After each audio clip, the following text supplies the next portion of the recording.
aksidente? Ano lang na nangyari? Hindi yan ang tamang daanan, sir, ha? Pwede ko kayo tikitan dyan. So, katulad niya, no? Oo, kita nyo yun?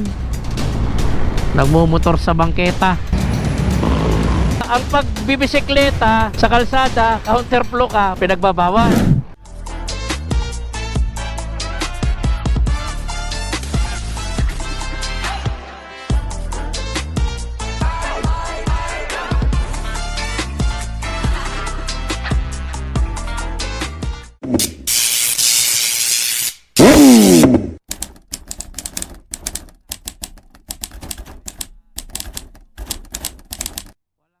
Alright, good day and good morning again. So, tayo ay nandito sa Quirino app kung saan magre-render tayo ng ating traffic management. Balik doon, balik doon, balik kayo doon. Huwag tayong dumaan dyan, bawal dyan. So, sa tinagal-tagal ng pagtayo ko rito, napansin ko itong plaza na to ginagawang tawiran ng mga motorista natin wherein meron tayong specific violations for that. So ano yun, sir? So yan yung driving in a place not specific for traffic. So kahit i-search ninyo ang sinasabi dyan, yan yung mga ginagawa nilang pagdaan, pagtawid, pagmamaneo sa mga lugar kung saan hindi naman yan yung tamang kalsada or daanan. So imagine niyo galing kayo dyan sa may kabila and then bigla kayong lalabas dito. So ang mangyayari itong mga motorista natin na nasa tamang linya at wala namang inaasahang may lalabas dyan ay bigla na lamang may susulpot. Doon kayo. So imagine niyo biglang lalabas yan dyan. Diba? And kayo, nasa tamang lugar kayo ng pagmamaneho, nasa tamang linya, and then all of a sudden, biglang may lalabas na ganyan, mabubulaga kayo ngayon. Sir, balik tayo. Hindi yan ang tamang daanan, sir, ha? Pwede ko kayo tikitan dyan, 1,000. Tatanungin kita, tamang daanan po ba ito? Hindi. Kalsada ba ito? Hindi. Nakasanayan na rin po eh. Doon ka bumalik, kasi baka makasanayan ko rin kayong tikitan. Sige na, bumalik na kayo doon, ha? 1,000 yan. Shhh! Kayo dalawa, balik kayo doon. Ikaw. Bumalik ka ron, hindi ang daanan dito, ha? Delikado yung ginagawa ninyo. Don't drive your motorcycle on the sidewalk. Sidewalks are made for people walking, not for vehicles. Riding on them puts pedestrians at risk and can cause accidents. It may seem like a shortcut, but it's unsafe and against traffic rules. So yan ang kailangan binabago natin sa sistema ngayon. Kung nakikita natin na merong mali, tulad namin sa aming hanay ng kapulisan, specifically sa Traffic Bureau, di namin ina-allowed yan at kinukonsider na nakasanayan. So nandito tayo para lang magtrabaho at ituro sa kanila ang tama. Yung mga ayaw sumunod dyan, pwede rin naman nating pagbigyan, no? Itikitan lang natin sila. Wala nang iba. Kung yan ang kagustuhan nila, dahil yung iba rito nangangatwiran pa na nakasanayan na raw, no? Which is kailangan natin baguhin. Kaya nga nandito ang ating kapulisan para tayo magturo at magbigay ng tamang kaisipan sa kanila para malaman nila kung ano yung maayos sa hindi maganda. Alright? Para maiwasan din natin ang aksidente. So as of now, dito tayo sa kaban ng Delpan Bridge. Light traffic. Yung mga ayaw sumunod, alam na anong dapat gawin sa mga ayaw magpaawat at ayaw sumunod. If a driver refuses to follow traffic rules even when a police officer is around, the officer has the right to issue a ticket or stop them. Those who refuse to obey can be brought to the station and face charges. Ingat kayo dito sa may gitna. Kita niyo yan? Maraming nadidisgrasya na naman dyan dahil nag-uulan nung nagdaang araw. Kaya ang tendency, alams na naman, butas-butas na naman ang mga kalsada natin. So shout out naman para sa mga pamunuan na inatasan gumawa ng kakalsadahan natin. Pakinayayos naman yan. So as of now, light traffic tayo dito, both north and southbound. So yung pag-uusapan pala natin ngayong araw na to, napansin ko lang kanina, maraming mga motorista natin nasa bangketa nagmumotor. Yun.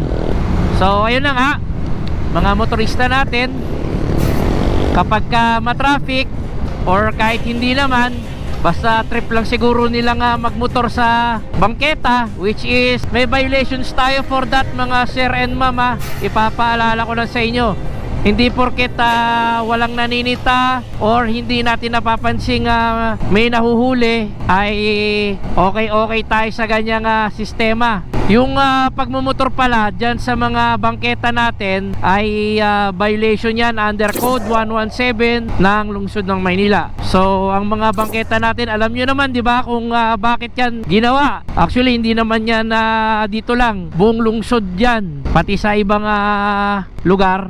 O pagmumotor sa bangketa ay ipinagbabawal dahil ang bangketa ay ginawa yan para sa mga tao upang dyan sila dumaan, maglakad.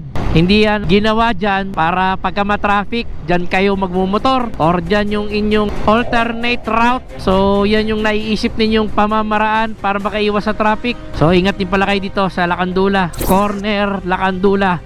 O ayan, kita ninyo, marami ring nadidisgrasya dyan sa lugar na yan dahil sa uneven surface. Uneven surface means bumpy or rough road, which makes the area prone to accidents because vehicles can lose balance or control. Inispalto ng kung sino mga ahensya ang gumawa niyan, hindi man lang pinatag or pinantay. Siyempre, yung ating mga motorista, lalo na yung mga nagmomotor, may tendency na madisgrasya dyan, and worst, magkaroon tayo ng injury, diba? So tulad niya, no? Oh, kita nyo yun? Nagmumotor sa bangketa. So parahin natin, sitayin natin ha, para mabigyan sila ng tamang kaalaman dyan. So dito bababayan sa kabila, sisitayin natin. Idol! Kira na. Tol, saan po tayo? Saan po kayo? Nag-outla ko sir sa PP, pauwi na ako. Gwardiya ka? Ano ka ba? Anong ano ka? Gwardiya. Oh, Sarge, kasi ganito ha. Meron kasi tayong mga numerous complaints, no, sa ating mga motorista rito na napapansin. Actually, hindi naman kayo kasi sinisita, no? Kasi wala naman na reported injuries tayo dito. Kaya lang kasi yung pagmumotor natin sa bangketa, nakikita ng mga kapwa nating motorista din, no? Hindi naman natin maiwasan sila at masisi kasi mali naman talaga, tama mali. O, di ba? O, pero bago lahat sir, check ko muna license mo ha. Verify ko lang. Ayun sir, kasi napapansin kasi merong mga reports na yun nga, natatanaw yung ating mga taga opisina na nagmumotor. Kaya yun, sinita kita. So, papaalala ko na sa iyo ha, under code 117 yan, posible tayong tamaan dyan ng driving in a place not specific for traffic. So sa Tagalog, yan yung pagmumotor ninyo sa mga lugar kung saan pinagbabawal at tao lamang ang kinakailangang dumaan dyan. So tatanungin kita, yung bangketa ba natin, ginawa yan ng ating pamahalaan para saan? Sa tao o sa motorista? Sa tao, ikaw na mismo sumagot ha. So next time, iwasan natin yung pagmumotor ng ganun ha. Siyempre, may mga nakakakita di ba? Next time pa, pasabi na rin sa mga tropa, no? For the meantime, reprimand kita ha. Reprimand is a serious warning given by someone in authority when you've done something wrong. It's their way of telling you to correct your actions. Kasi lahat naman deserve a second chance, di ba? Pero maganda na rin, sinabihan na kita para ikaw na yung mag-uulat sa kanila. Ikaw na bahala ha. Oo, pagkano lang. Sabihan lang naman. Warning lang naman. O, sa tama lang naman tayo. Mag-ingat ha. Yun, nakita naman ninyo, no? Kinausap naman natin siya. Iniiwasan natin yung mga ganyang instances or chances kung saan baka kasi magdulot yan ng disgrasya. So yung pagbabike naman, tulad nito nila kuya, okay lang yan, nakasulat naman yan. Ipopost ko dito, no, kung ano yung guidelines sa kanila. So ito, sitayin natin kasi nagbabike sa kalsada naman. Tay, ito ka muna. Baba ka muna dyan, baba ka muna. Ang pagbibisikleta sa kalsada, counterflow ka, pinagbabawal. Alright? Pero, ang pagbibisikleta sa bangketa, pinapayagan naman yan. Ayon sa batas. So, para maging ligtas ka, kuya, saan ka dapat? Counterflow ka dito sa kalsada o dito ka sa ligtas sa bangketa? Pwede dyan. Hindi naman kayo pinagbabawal dyan. Ang bawal dyan, alam mo kung ano? Alam mo kung anong bawal dyan? Motor. Yung motor kasi posibleng makasagi ng tao at magdulot ng serious injury. So pag nagbabike, pwede naman kayo sa bangketa ha. Para ligtas ka din kuya. Ha, huwag ka dyan sa kalsada eh. Magbabanggaan tayo kanina eh. Sidewalks and paths are intended for pedestrians and cyclists, not vehicles. Driving on them can lead to accidents, especially with pedestrians who may not expect vehicles. Counterflow ka. Mahal mo ba buhay mo? Oh, siguro naman. Diba? Diyan ka na sa bangketa. Alambing ko na sa'yo yan. Maluwag naman ang ating bangketa kaya pwede kayo dyan ha. Malasakit lang kuya.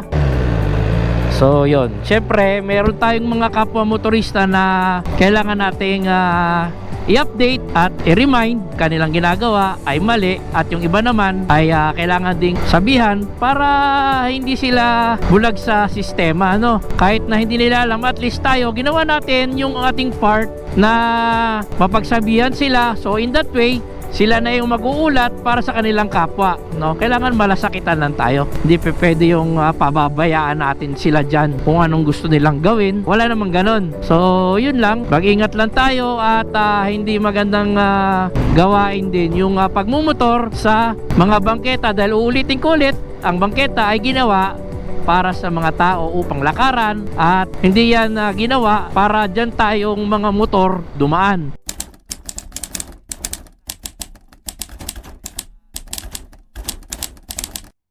Alright, so ngayon nandito na tayo sa kabahan ng May Lopez, Zaragoza, kung saan matraffic. As of now, maning traffic tayo, pero meron dito kasing lumapit na gusto lang magbigay ng kanyang opinion dahil dun sa mga nakikita niyang mga nagmumotor daw sa bangketa. So sir, Banat, anong ating paglilingkod?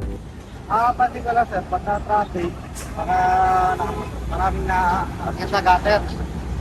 Siyempre, ang ko lang, concern ko lang, kaligtasan nila. So yung concern mo sir, yung mga nagmumotor na kapag traffic dito sa kabahan ng kalsada natin, highway ng stretch ng May Lopez, umakit ng bangketa. Ayun, no. So kasi yung bangketa, ginawa yan para sa tao at hindi ginawa para sa mga motorista. So yun lang ang concern ni sir, yung safety. Safety lang. Alright. Sige, sir, igawa natin ang solusyon yan para matulungan natin ang ating mga kapwa motorista, alright? Mag-ingat at sumunod sa batas trapiko, no? Motorista kasi natin minsan nakakalimot, kaya nandito tayo upang walang sawang magpaalala sa kanila.